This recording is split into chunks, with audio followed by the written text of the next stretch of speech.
never made it, but I know what it takes. I'm motivated by a mix of emotion. Got my statement, and I'm reading it slow so I can understand it fully. Olá, meus amores do sexto ano, boa tarde a todos. Agradecer a Deus, por mais uma semana concluída, deu tudo certo. E hoje nós vamos iniciar mais uma nova semana com muito aprendizado, certo? Então vamos evitar, Senhor aqui, evitar sair de casa sem necessidade, vamos proteger a gente e vamos proteger também quem a gente ama, certo? Então vamos dar esse tempinho, vamos fazer esse isolamento, porque o caso aqui da nossa cidade ele não é fácil, nós temos assistido muitas percas, certo? De pessoas queridas, e para evitar isso, vamos nos guardar, vamos ficar em casa, certo? E hoje nós vamos fazer a nossa correção da nossa primeira atividade do capítulo 4. Professora, mas a gente ainda não encerrou o capítulo 4, certo? A gente não encerrou. Para não acumular as atividades, hoje nós iremos fazer a correção da nossa primeira atividade, certo? Vamos lá.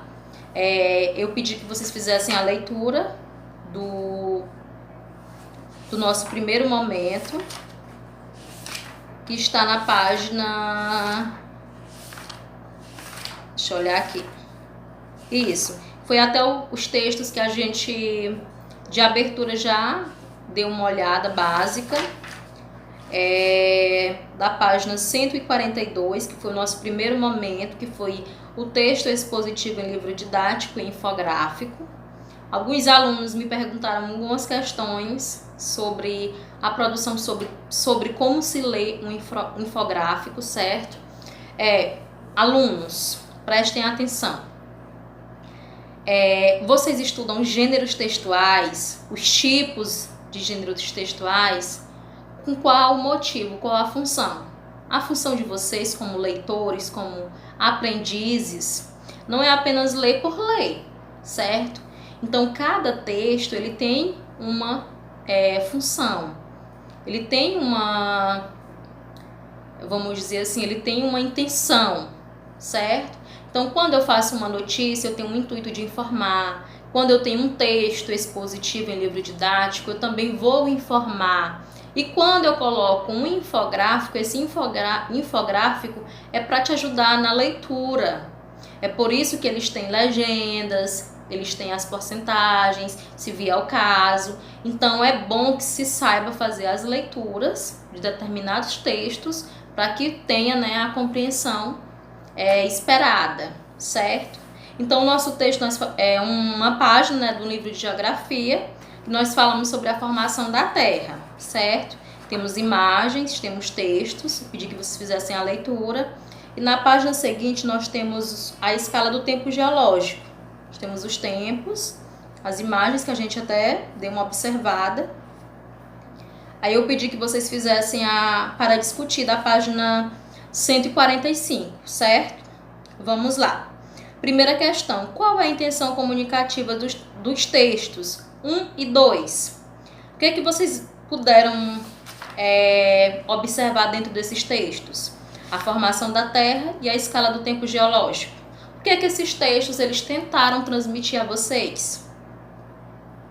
Tanto o texto 1 quanto o texto 2 têm a função comunicativa de expor informações.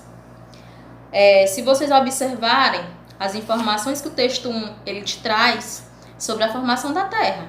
Então, existem estudos, existem por trás toda uma história para poder te informar. Então, a função dele é expor como foi a formação da Terra, certo?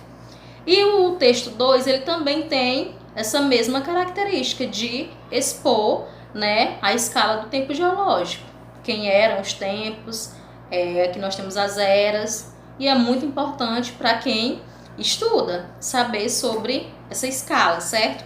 Então, a função comunicativa é de expor informações. 2. Para quem esses textos foram produzidos? E aí? Basicamente, foi retirado de um livro de geografia, tanto o texto 1 como o texto 2. Então, qual é o público-alvo desses textos? Para quem que ele foi escrito? Por serem produzidos para compor um livro didático, ambos os textos se destinam aos alunos e aos professores que utilizarão a obra. Então, tanto o professor quanto o aluno, eles vão utilizar esses textos, certo? Em geografia, ela vai explicar para vocês a formação da Terra e a escala do tempo geológico. Já eu aqui com língua portuguesa, nós estamos observando a função comunicativa desses textos, certo? Então, eles foram produzidos tanto aos professores quanto aos alunos que irão utilizá-los, certo? Então, o público-alvo dele são esses dois públicos. 3. Como você pode perceber, tanto o texto 1 quanto o texto 2 são compostos de uma mistura de textos verbais e não verbais. Isso vocês já sabem o que é cada um. O texto verbal é aquele escrito ou falado e o não verbal é aquele que possui imagens. Então, uma mistura que nós temos aqui dentro desses dois textos. Essa combinação favorece ou dificulta a intenção comunicativa desses textos? E aí, você como leitor, como estudante, as imagens com o texto ajudaram a compreensão, elas dificultaram?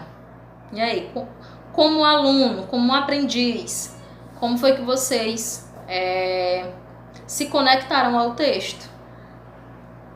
A combinação entre os textos verbais e não verbais favorece a exposição das informações. Então, se eu falo sobre a era geológica, os dinossauros eles são de grande importância para a apresentação do meu texto, certo? Então, sempre que vocês fazerem as leituras dos textos, observem as imagens. Elas estão conectadas com o texto que você está lendo, certo? Então, façam essa abordagem. Aí nós temos lá, Desvendando os Segredos do Texto, que foi a próxima atividade, né? Que é sobre o texto do primeiro momento que vocês ficaram de ler. Vamos lá. Primeira questão da página 146. Como todo gênero textual, o texto expositivo em livro didático é marcado por características bem definidas, relacionadas tanto à sua estrutura quanto à sua função social. Então, todo texto ele tem uma intenção. Então, procurem qual é a intenção. Lembram lá da fábula do nosso primeiro gênero textual? Além de ser um texto, né, comunicativo, ele também tem uma função social. Nós temos no final da história uma moral. Então, aquela moral ela pode ser utilizada na nossa vida. Então, a função também é de autoajuda, né, principalmente humana. Pensando nisso, discuta com o professor e com os seus colegas as seguintes questões. Letra A. Identifique algumas características dos textos expositivos em livros didáticos associadas à sua estrutura e função social. Então, era para vocês fazerem uma conexão. Então, dentro desses textos, o que é que vocês encontram? Vamos lá. Vejam se vocês colocaram alguns desses. Frases curtas e diretas, associação entre textos verbais e imagens, complementação das informações por meio de infográficos. Nem sempre eles aparecem, mas eles podem aparecer. Fotos e legendas, organização visual clara e divisão do conteúdo em títulos e subtítulos e etc. Se vocês conseguiram alguns desses ou conseguiram outro, podem me falar, certo? Eu já observei os que me mandaram as fotos, vi as respostas de vocês, certo? E estão de parabéns. Vamos lá. Então, é muito comum, quando vocês pegarem um texto e vocês observarem dentro do seu contexto o que ele transmite. Se as imagens, as legendas, se as fotos, se os infográficos, eles te ajudam à compreensão. Isso é muito importante dentro desse nosso gênero textual, que é o texto expositivo. Letra B. Tendo em vista a função social desse texto, o que aconteceria caso fossem retiradas todas as imagens? Então, percebam que vocês têm um livro didático e todas as imagens fossem retiradas.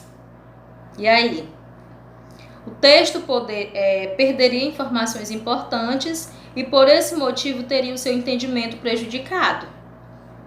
Então, nem sempre um texto ele vai vir, né, com essas categorias, com fotos, com legendas, com imagens, com infográficos. Mas de um livro desses nós retirássemos todas as imagens, consequentemente ele prejudicaria a sua compreensão, certo? E também o seu gosto, né? Às vezes uma imagem chama a atenção e você lê o texto. Quem não já passou por isso? A nossa segunda questão. Nos textos expositivos em geral, a utilização de imagens é muito comum, pois elas tanto contribuem para o enriquecimento informativo, quanto chamam a atenção do leitor para o texto. É o que eu acabei de falar. No entanto, as imagens não podem ser colocadas de qualquer maneira. Elas têm de ser acompanhadas de uma legenda, um pequeno texto informativo que a relaciona ao texto principal. Pensando nisso, analise a legenda da fotografia utilizada na página 142 e em seguida responda as questões propostas. Vamos lá. Letra A. Identifique no texto principal, o trecho a qual essa legenda está associada. Analisaram lá a página 142. E aí, senhor?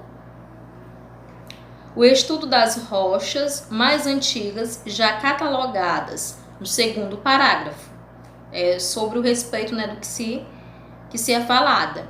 Então, é muito comum, por exemplo, vamos aqui na 142. Na 142 ele fala, né, sobre...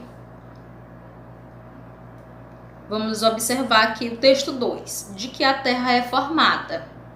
Aí vocês vão lá na imagem, aí nós temos aí a camada da Terra, a litosfera, a biosfera, a hidrosfera e a atmosfera. Se eu não colocasse esses nomezinhos pequenos, essas legendas, você, como estudante, como aprendiz, notoriamente não iria saber do que se trata cada um. E nós temos lá a legenda, os diferentes sistemas e a biosfera. Então é muito importante vocês observarem e associarem, no caso, a foto, a imagem com a legenda, que isso também irá ajudá-los na compreensão do texto e na associação das imagens com o texto principal. Letra B. Além de estar associada ao texto principal, podemos dizer que essa legenda traz para o leitor uma informação nova. Que informação é essa? A identificação do local específico onde foram encontradas as rochas mais antigas do planeta, certo? Então é muito... quando vocês associam o que foi falado dentro das imagens com o texto, pode ser uma curiosidade, pode ser, no caso aqui, uma informação nova. Então é bom que vocês se atentem quando vocês observarem esse tipo, né, esse texto, esse gênero textual, certo? Vamos lá, a terceira. As imagens abaixo, elas foram elaboradas para complementar o texto didático, a formação da Terra. Analise-as com atenção e em seguida crie uma legenda para cada uma delas, com o propósito de enriquecer o texto que irão complementar. Nós temos aí a imagem 1. Vocês podem observar, nós temos aí um calendário. Nós temos lá do dia 1 ao dia 30. E nós temos aí grifado, né, o 15, que representa possivelmente ou uma data comemorativa ou até mesmo o dia do que a pessoa, né, está grifando, o dia de hoje. Aí nós temos lá, ele pede para você criar uma legenda, né? Crie uma legenda para cada uma delas. Vamos lá. Não é obrigatório que a resposta de vocês estejam igual aqui do livro, porque nem todo mundo pensa igual. A sugestão do livro é essa: o calendário é uma ferramenta de contagem do tempo histórico. Uma legenda para esta imagem. A imagem 2. A sugestão é o surgimento, a expansão e o fim dos dinossauros são alguns dos principais acontecimentos da era Mesozoica. Então, essas duas imagens, né, vocês iriam colocar uma legenda de acordo com a imagem, certo? Vamos lá, quarta. Eita, que hoje eu tô assanhada. Vai. Vamos lá, 4. Releia o primeiro parágrafo do texto 1. Nesse parágrafo, há uma palavra destacada em negrito. Reflita porque esse destaque foi utilizado. Voltaram lá no texto, lá no parágrafo 1, nós temos lá uma palavra que está em negrito. Sabem como é negrito, né? Aquela palavra que está mais preta do que as outras. Aí vamos lá, a sugestão. O destaque foi utilizado para chamar a atenção do leitor para a compreensão de uma informação importante. Então, dentro dos textos, principalmente escrito, quando se tem uma palavra escrita de uma cor diferente, é para chamar a atenção do leitor. Pode ser uma informação importante, certo? E a nossa atividade só foi até essa página, né? Isso mesmo. Eu não passei adiante. Foi a 145 a 147, certo? Então, a nossa correção de hoje foi essa. Que Papai do Céu nos dê, na verdade, uma semana abençoada, que todos fiquem bem, certo? É o meu pedido da semana e até amanhã. Tchau, tchau, beijos. Bons estudos. Corrijam o livro de vocês, que é muito importante, certo? Recado.